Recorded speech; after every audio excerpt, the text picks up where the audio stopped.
आणि आपला रॉकी कधी घेतला? हा एकदम छोटा असताना घेतलेला. याला घेऊन आम्हाला 1 वर्ष आम्ही वरती ते घाटावर ठेवला होता. घाटावर ठेवलेला. ओके. आणि दाती कसा आहे? 2 दात. 2 दाती आहे. ओके. आणि खरेदी कुठून गेला होता? माळशिरस. माळशिरसवरून. एकदम छोटा असताना त्याला आदत म्हणून वासरू. बरोबर. मग तेव्हापासून आपण तयार केलं त्याला. हां. किती गुलाल झाले? आज त्याचं 23वा गुलाल झालं आहे आणि आता एक बिंजोरवर नाव फिरवलं आहे. ओके. आणि आपल्या दावणीला घरी अजून कोणते कोणते वासरू असतात? नाही एकच. एकच आहे. ओके. आणि घरी असताना त्याचा खुराक बिराक कसा? खुराक असं त्याचा म्हणजे वाडा असतो, त्याला उसाचा वाडा आहे, मका आहे आणि दाल भड्डा वगैरे. आणि पोहणी वगैरे टाकतात? हा टाकतो कधी कधी. नियोजन रनिंग चालू आहे, मग पोहणी नाही टाकत. नियोजन कोण करतं याचं नियोजन ही आमची सर्व टीम आहे. हे सर्व आम्ही जर कोणाची गाडी धरायची असेल तर सर्वांना यांना विचारतो आणि मगच नियोजन करतो पुढचं.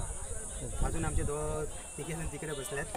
पप्पू डांगरकर, ऋतिक पाटील, प्रसाद आणि एक माझं पार्टनर आहे दिनेश काटवले. स्वतः नाव फिरवायला गेले. ओके. आणि आपली गाडी कोणाच्या नावावर पळते? काका एक्सप्रेस, जयेश भगवान कालोके पागड्याचा पाडा, दिनेश खंडू काटवले, पालेकुर्द. ओके. आणि दादा तुमचं आणि बैलाचं नातं काय? नातं म्हणजे त्याचं सर्व काय मिस करतो. बैल माझ्या घरी असतो. बरं.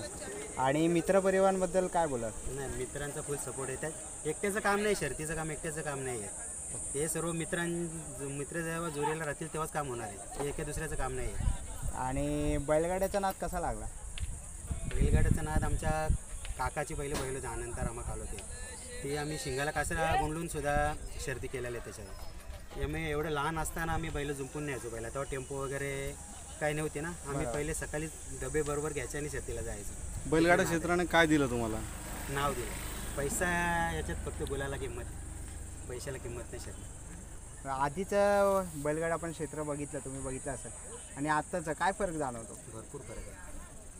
पहिले म्हणजे शर्यत व्हायची 500 रुपये, 1000 रुपये, 2000 रुपये. आता तसं काय राहिलं नाही. आता अर्धा गोंडा, 1 गोंडा, 2 गोंडे अशा शर्यत होते. आधी फक्त पहिल्या गुलालाला किंमत होता. हो. आता हे मोठ्या शर्यत होतात पैशाच्या याच्यामुळे, त्याच्यामुळे भांडणं होतं. बरोबर. तर पहिला गुलाल असं 2000ची शर्यत असायची, कोंबड्यावर असायची, हंड्यावर असायची, बोकड असायचं. तेव्हा काय असं भांडण्याचा विषयच नसायचा. आता पुन्हा एकदा दादा बैलगाडा शर्यत आपली चालू झालेली आहे, तर काय वाटतं त्याबद्दल? बैलगाडी शर्यत चालू राहावा, अखंड चालू राहावा, त्याला कुठलं गालबोट लागू नये अशी जी अपेक्षा आहे. आणि आता आपल्या बैलगाड्या क्षेत्राला सुवर्ण दिवस आले चांगले. आणि आता जी संघटना आहे, ठाणा रायगड पालघर संघटना, ही संघटना पण चांगलं काम करते. कोणाच्या मागे कोणाचं काय शर्तीचं पेंडिंगचा विषय असेल म्हणजे कोणावर अन्याय होऊन देत नाही. संघटना चांगली काम करते. आता नवीन जे गाडा मालक तयार होतात आहेत, त्यांना काय सांगाल की कसा बैल घ्यायचा आणि कसं पूर्ण काय नियोजन वगैरे कसं असतं, त्याबद्दल काय सांगाल? तसं जर बघितलं तर आहेत बैलाच्या काही कुठल्या गोष्टी जरा बघून घ्यावं पण असतात आणि नशिबाच्या पुढे काही नाही. तुम्ही 5 लाखाचा जरी बैल खाली आणला तो इथे पळेल का नाही पळेल ते सांगू शकत नाही. आणि तुम्ही 50,000चा बैल आणला तर तो इथे 5 लाखाची 10 लाखाची शर्यत. म्हणजे बैलगाडा क्षेत्रामध्ये एक बैल जरी उतरवता झाला तरी टीम खूप महत्त्वाची आहे. टीम महत्त्वाची आहे. टीम शिवाय काही नाही आहे. ओके. म्हणजे एकटा मालक किती पैसा असला तरी तो एकाचं काम नाही. आता ही माझ्या बाजूला 10 माणसं उभी राहतील ना, तोच एक अभिमान असतो का माझ्याकडे बरोबर आहे.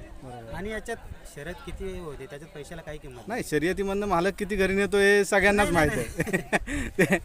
नाही, आमची जी टीम आहे कुठे पैशाची अपेक्षा नाही. बरोबर आहे. हे सर्व माझे मित्र म्हणले नातेवाईक आहे. आम्ही माझे काका आहेत, हे पण कुठे शर्यत असले की शर्तीला येतात. ओके.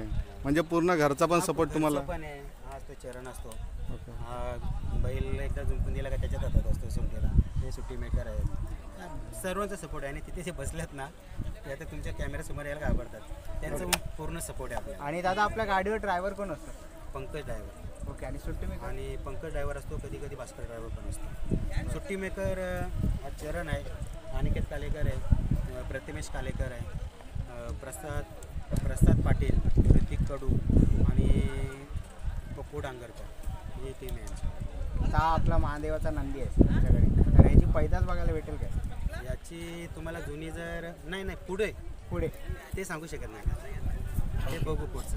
चालेल. तर दिवस आहे लगेच त्याची पैदास करायला गेले तर बरोबर. तर खूप सुंदर असा तुम्हाला गुलाल परत एकदा भेटू दे आणि असंच गणपती बाप्पा चरणी प्रार्थना कराव्या. आणि आमच्या यूट्यूब चॅनलकडनं तुम्हाला खूप साऱ्या शुभेच्छा. बोला गणपती बाप्पा मोरया. मूर्ती तुमचा नंदी कायम गुलालात राहू दे हीच सदिच्छा धन्यवाद सर्वांना.